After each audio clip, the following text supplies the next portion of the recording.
Hey guys, it's OG Jules and I'm here to teach you how to make your own elderberry syrup with these cool kits that I made. But essentially this is just how you make elderberry syrup in general. So you can do it however you need to. But this has everything that you need except for the honey and the water, which is something that you would have to add. But the thing I liked most about that is that I'm not having to ship heavy syrup in glass containers everywhere, which is risky. And it also really empowers people to use local honey to them because that actually fights allergies that they might have in their area.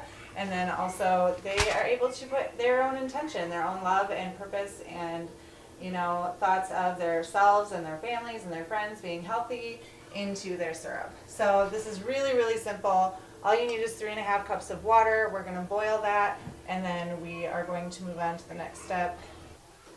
Okay, so now our water is boiling. We do not want to stick our herbs in boiling water because that will singe them and just overdo it. So what you're really looking for is to get your water to a rolling boil and then shut it off, and really you will move your water back to another burner as well so it's not too hot. And honestly,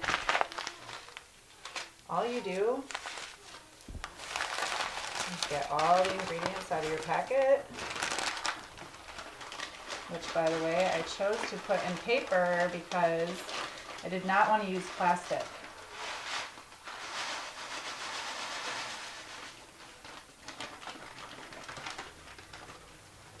And it's so pretty, it really is. Come look at this. So this mixture is just so pretty. It smells amazing.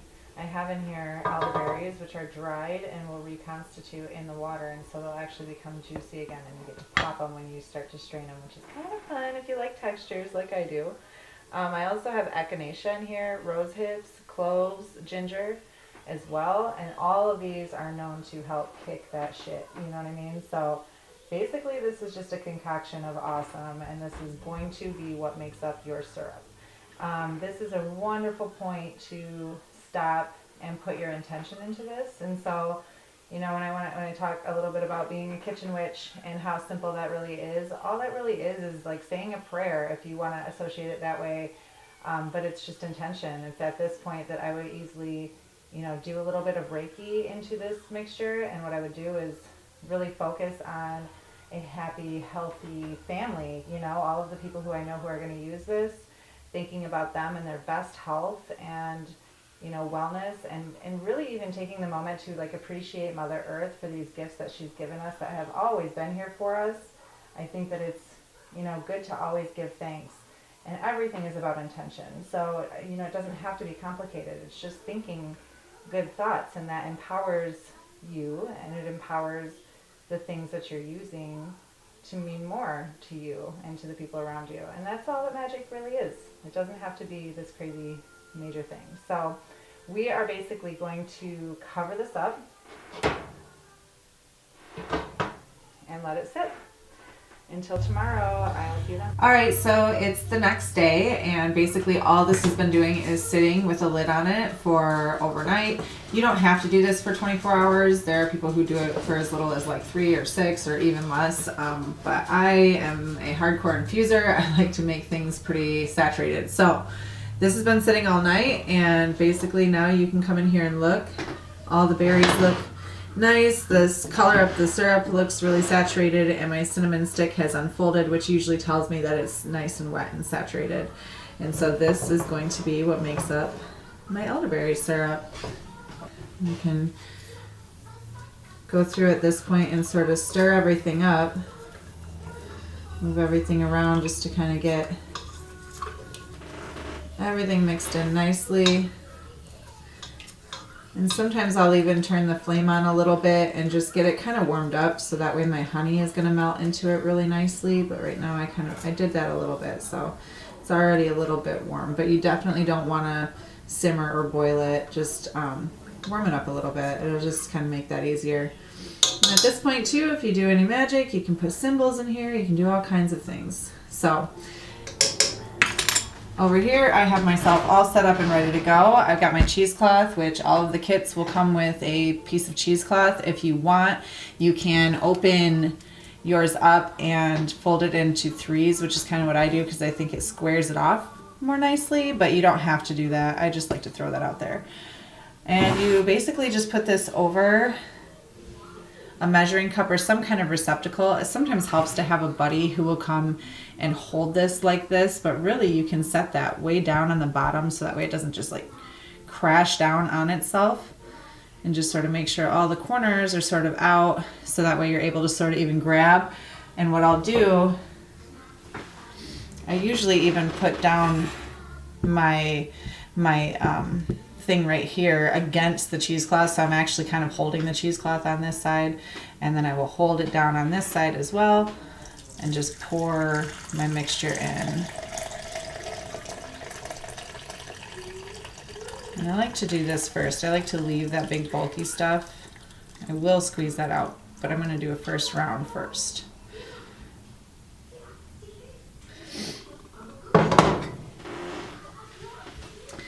So then you just kind of gather the edges of everything. So you already have a whole bunch of great looking syrup here. And then like I said yesterday, these berries actually reconstitute themselves so they get kind of juicy again and you get to kind of pop them. It's fun. And I'm making this syrup for my family. I just washed my hands. I mean, obviously that's something that you would need to do. If I was making syrup to sell to anybody, I obviously would be wearing gloves. But I believe in getting your hands into stuff. So, and knowing that this is for my own family, I really don't mind doing all of that. So yeah, there's my elderberry turd. Oh, I got a little piece of cheesecloth in there. Alright, so now I'm basically just going to go dump this. I'll be right back. Alright. And when I dump this, I like to just like flip it over and then fling it open like this, and that kind of like bounces anything that's kind of chilling on there out of there. It gets it out a little easier. So this part I actually need to get a spoon for. And I'm going to take this cinnamon stick right out of there because you don't want that. You don't want that in your cheesecloth because it's going to break right through. And you do sort of want to feel around, like you can use your hands or whatever and be able to tell when your cheesecloth is ripping or something, and so then you can be really careful with it. So I'm just going to pour that in there. I'm going to do one more. Because this stuff really is going to be the really potent stuff because it's been really inside these berries and inside these herbs the most. And so we're salvaging all that good stuff. Alright, so as you can see, there's a whole bunch of juice in there. Just got to get it out. Oh, super cool. That's really beautiful. Can you keep... That's beautiful. You can even do this while you're praising your baby. So squeeze and squeeze and squeeze until you feel like you've kind of gotten it. You, again, want to be careful of your pressure, trying not to rip your cheesecloth. Wow. You should show a shot of her. What do you have them on? Beautiful picture. Thank you. Are you being behaved out there? Oh, sure. Oh, sure. Love you. Alright. Oh, sure.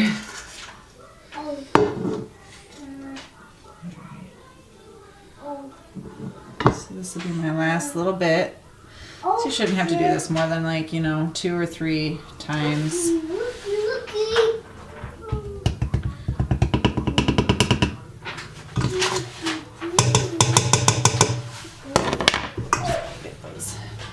Little remnants. Alright, that is good enough. So I kind of like I'm holding this and I'm grabbing it all at the same time because I definitely don't want it all to flip inside there. That always sucks because then you kind of got to start all over. So you're trying to keep everything inside of your cheesecloth, just like this. You pop them little berry zits and get all that goodness out. This, what you see now, is all the really good stuff in elderberry syrup. And then we add honey, and that honey, so now I threw my entire cheesecloth away with everything in there too, because you just don't need it anymore. Unless you want to get that environmental about it, but I think we're okay. So this is what we're left with. I'm left with about 3 cups of elderberry syrup. And now I'm going to add about a cup of honey. So I really highly recommend that you use raw honey that is local to you. Not only does that keep your money in the local area, which always supporting local is always the best, but when the bees process the pollen and the things in your specific area and you eat that honey, it actually helps you fight any allergies that you might have. So I really, really think it's a good idea to use local raw honey. I can't stress it enough. All right, so I'm gonna go rinse this out and then I will see you in a moment. All right, so I've just cleaned my pan out and I'm basically just gonna add all this elderberry right here back to the pan. As you can see, everything's out of it. You'll always get like a little gritty at the bottom, but that's okay. All right, so I'm actually gonna heat this up just a touch, just a really little bit, because we're gonna try to melt that honey in there, but I really don't want a very high heat at all because the heat will take away from the properties of all of these ingredients. So we just want just enough to make everything flow together. And I need a cup of honey. So I'm gonna measure that out right here, which is always fun to pour.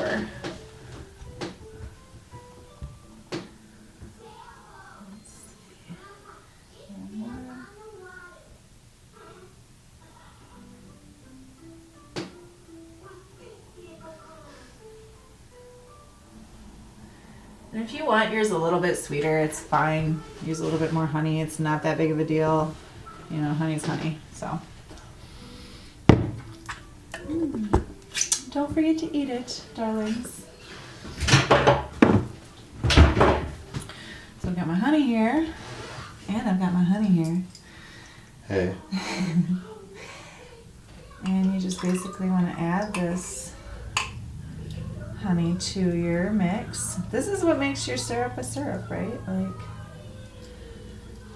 honey's that magic ingredient. And actually, if you're really suffering from a cold or a flu or anything, even eating just honey mixed with cinnamon is a really good way to start killing that bacteria too. Honey's an amazing food. A gift. Another reason that we really need to take care of our bees. And our whole damn planet. And our whole damn planet. Yes, I concur. So honey's sticky, so it's always hard to get out of here. Honestly, if I'm being real, I don't even measure honey when I do my own family's stuff. You know what I mean? I just kind of intuitively go with the flow, I'll pour it in. But for the sake of making a video, a how-to, I want to be pretty on point about measurements and whatnot. Because I know some people are really like that and they want those things. And so I'm doing it for you. But generally, I'd be just over here pouring honey in here and feeling the consistency and tasting it. That's how I like to do that. So now I've got that slow heat going. I'm going to come in here. You can kind of see the honey on the bottom, you know, like it takes a little while for it to come together in the right way. So I'm just going to keep it on that slow heat. I'm going to keep stirring. And I personally, like again, if you want to incorporate that kitchen witch stuff, I like to stir everything in a clockwise motion. And this is the part where I think put in the most like love and attention and energy when I'm trying to meld these two elements together. And I will sit here and I'll think about my healthy family and how blessed we are, until I really start to feel it kind of like giving way, which it's starting to right now. So it doesn't take a whole lot of time, but you do definitely want to make sure that you can like scrape the bottom like this and there's not like a whole bunch of honey or anything. You'll kind of feel it all sort of become kind of like silky and just liquefied as one. I don't know how to explain it. There's just like a resistance in there when the honey's honey still. Less drag. Yeah, much less drag. Thank you, darling. So, we have it. You're welcome.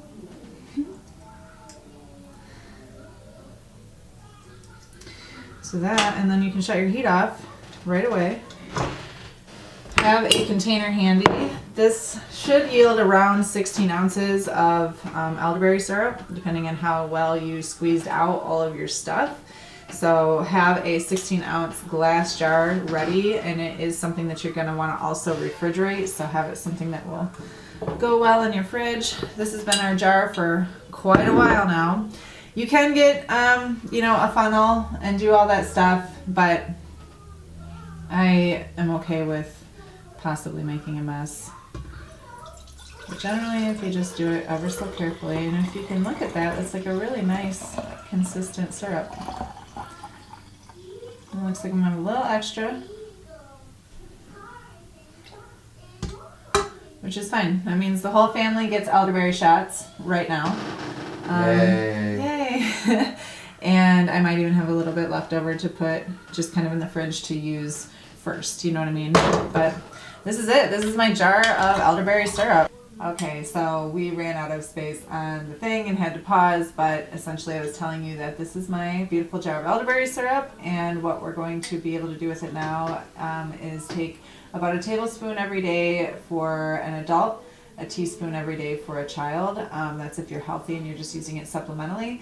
If you are sick, I suggest doing 3 times that. So 3 tablespoons for an adult, 3 tablespoons for a child, and never for a baby. So babies under 12 months old should not have honey. I don't know if you know that, but that's important.